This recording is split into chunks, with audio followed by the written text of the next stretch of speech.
یہاں تک کہ ماہ اپریل میں حامد کرزئی کے دورے واشنگٹن کو بھی ناکام بنایا گیا تھا۔ بالآخر مئی 2011 میں حامد کرزئی کو وائٹ ہاؤس میں اوباما سے شرف باریابی کا موقع عطا کیا گیا۔ وہاں پر ہوئے راز کے مذاکرات کے بعد کرزئی نے وطن لوٹتے ہی 4 جون 2011 میں 2 بار ملتویہ لویا جرگا کو طلب کرکے نہ صرف امریکہ کے حق میں رائے عامہ کو ہموار کر لیا بلکہ امریکہ سے افغانستان کی اور امداد کو افغانستان کے خود مکتفی ہونے تک جاری رکھنے کی قرارداد بھی منظور کروا لی گئی۔ اور اس کے بعد امریکی روزنامہ نیو یارک ٹائمز کے ذریعے یہ خبر عام کر دی گئی کہ افغانستان میں $1 کھرب مالیت تقریباً 50 کھرب روپے کے معدنی وسائل افغانستان کے طول و عرض میں پوشیدہ ہیں۔ USGS کے سروے کے مطابق افغانستان کے شمال میں 600 تا 700 بلین کیوبک میٹر قدرتی گیس اور 4 دریائی وادیوں میں 25 ملین ٹن تیل موجود ہے۔ روس 1980 سے ہی امو دریا کے بیسن سے قدرتی گیس حاصل کر رہا تھا۔ لوہے کے ذخائر کا تخمینہ 6 بلین ٹن ہے۔ حامد کرزئی نے افغانستان میں پوشیدہ معدنی دولت کو $3 کھرب تک بتایا ہے۔ اس وقت محمد ابراہیم عادل وزیر معدنیات کے الفاظ میں ہم وہ لوگ ہیں جن کے ہاں پیسہ کھانا اور کپڑے نہیں ہیں لیکن ہم سونے کے ڈھیر پر سو رہے ہیں۔ سب سے زیادہ جس دھات پر سب کو حیرت ہے وہ لیتھیم دھات ہے جسے mobile phones, batteries, electric cars, laptops وغیرہ میں استعمال کیا جاتا ہے۔ افغانستان میں لیتھیم کے ذخائر کو دیکھتے ہوئے اسے لیتھیم کا سعودی عرب کہا جا رہا ہے۔ لیتھیم کے ذخائر افغانستان کے علاوہ صرف بولیویا میں پائے جاتے ہیں۔ اس طرح لوہے اور تانبا کے ذخائر کے اعتبار سے افغانستان ان دھاتوں کو سب سے زیادہ پیدا کرنے والا ملک بنے گا۔ لوہے کے ذخائر کی قیمت کا تخمینہ $420.9 بلین اور تانبے کے ذخائر کی قیمت کا تخمینہ $274.0 بلین لگایا گیا ہے۔ 19 اگست 2021 کو جاری رائٹر کی رپورٹ کے مطابق افغانستان میں 30 ملین ٹن تانبا، 2.2 بلین ٹن خام لوہا، 2,700 کلو گرام سونا اور 1.4 ملین ٹن قیمتی زمینی دھاتیں، 16 ٹریلین کیوبک فٹ قدرتی گیس، 500 ملین بیرل قدرتی مائع گیس اور $107 بلین مالیت کا کروڈ آئل کے علاوہ اعلیٰ درجے کے ہیرے کے پتھر بھی دستیاب ہیں۔ افغانستان کے ان قدرتی وسائل کے مقابلے میں آج بھی افغان عوام انتہائی مفلوج الحال اور تنگ دست ہیں۔ پوری افغان معیشت صرف $20 بلین کی خام قومی پیداوار رکھتی ہے۔ کوئی بھی اس بات کو سمجھ سکتا ہے کہ نئے معاشی وسائل کی دریافت اور ان کے استعمال سے افغانستان کی معیشت اور سیاست دونوں میں انقلابی تبدیلیاں آئیں گی۔ چنانچہ حامد کرزئی کے ترجمان وحید عمر کے مطابق ان وسائل سے افغان عوام کی زندگیوں اور معاشی موقف میں انقلابی تبدیلیاں آئیں گی اور اس سے افغان عوام متحد ہوں گے۔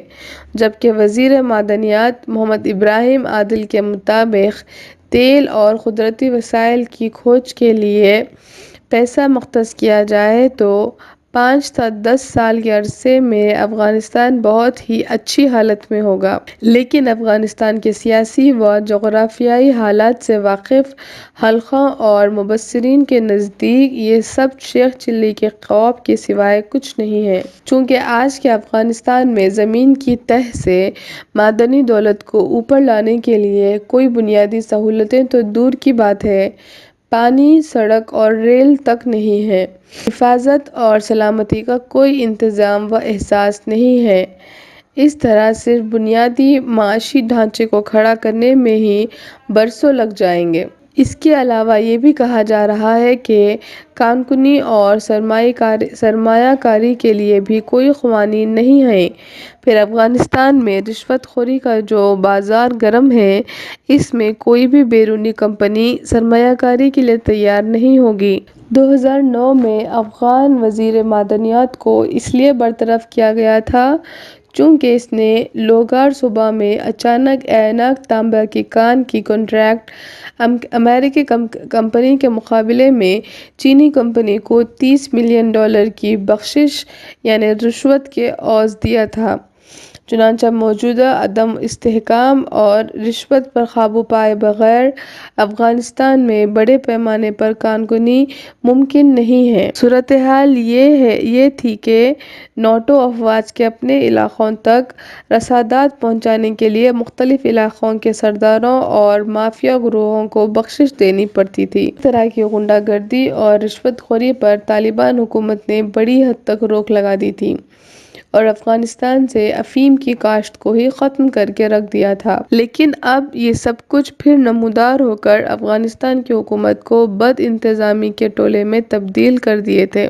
اس لیے سلامتی اور ترقی کو یقینی بنانے کے لیے سخت ترین قوانین اور پرعزم حکومت اور عوامی ذہنوں و سوچ میں تبدیلی ضروری ہے۔ اسی لیے اکثر مبصرین افغانستان میں معدنی وسائل کو عملی دولت میں تبدیل کرنے کے امکانات کو مستقبل میں ناممکن قرار دے رہے ہیں۔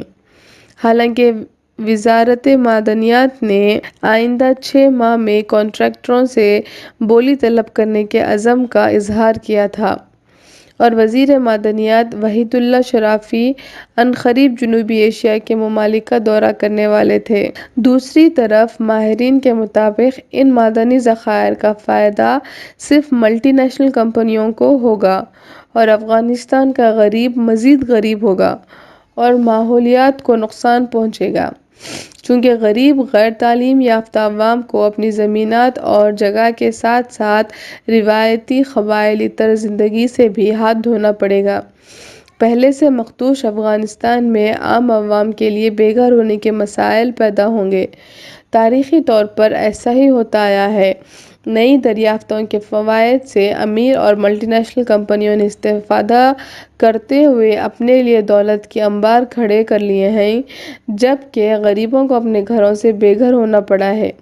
اسی طرح افغانستان کی معاشی اہمیت میں اضافے کے ساتھ ہی اس پر قبضہ جمانے کے لیے بین الاقوامی کوششوں میں اضافہ ہوگا۔ خصوصاً علاقائی طاقتوں ہندوستان، چین، پاکستان، روس اور امریکہ کے درمیان رسا کشی ہوگی۔ چین کی 2 کمپنیاں یہاں پر پہلے سے کانکنی میں مصروف ہیں اور وہ اپنی بڑی مزدور آبادی کو یہاں منتقل کرنے کے لیے کوشاں ہیں۔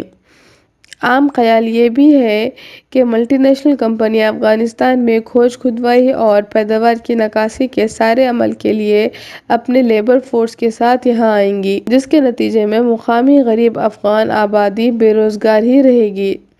اس کے لیے دلیل یہ دی جا رہی ہے کہ افغانستان کے شہری گنوار غیر تعلیم یافتہ اور غیر تربیت یافتہ ہیں۔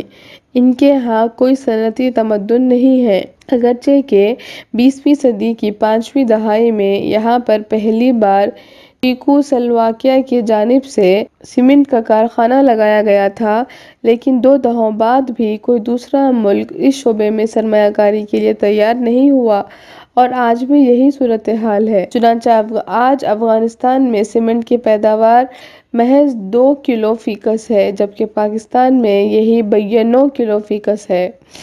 صنعتی تمدن روایتی سماجی نظام کا شیرازہ بکھیر دیتا ہے اور افغانوں کی اکثریت ایسا نہیں چاہے گی۔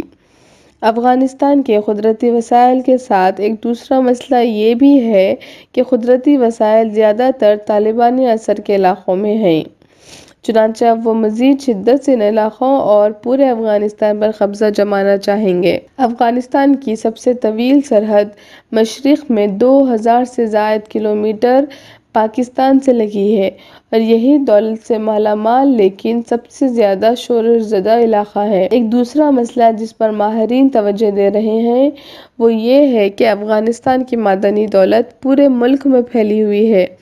ایسی صورت میں سے حاصل کرنے کے لیے افغانستان کی سنگلاخ پہاڑی و پتھریلی زمین کو کھود کر اس دولت کو حاصل کرنا گویا جوئے شیر لانے کے برابر ہوگا۔ چونکہ افغانستان کے 50 سے 75% علاقہ پہاڑیوں پر محیط ہے، چنانچہ پیداواری لاگت حاصل ہونے والی دولت کی قیمت کے مقابلے میں زیادہ ہوگی، اس لیے اس علاقے میں کان کنی بے سود ثابت ہوگی اور اس وجہ سے اب تک اس ملک پر کسی نے توجہ نہیں دی ہے۔ تاریخی طور پر 1747 میں جدید افغانستان کے قیام کے بعد سے ہی افغانستان عالمی طاقتوں کے لیے گریڈ گیم کا مرکز رہا ہے اور یہ کھیل آج بھی جاری ہے۔ چنانچہ امریکہ کی جانب سے 14 جون کو اچانک افغانستان کی معدنی دولت اور وسائل کی اطلاع کے وقت پر بھی سوالات اٹھائے گئے تھے۔ بی بی سی کے بزنس رپورٹر جل میک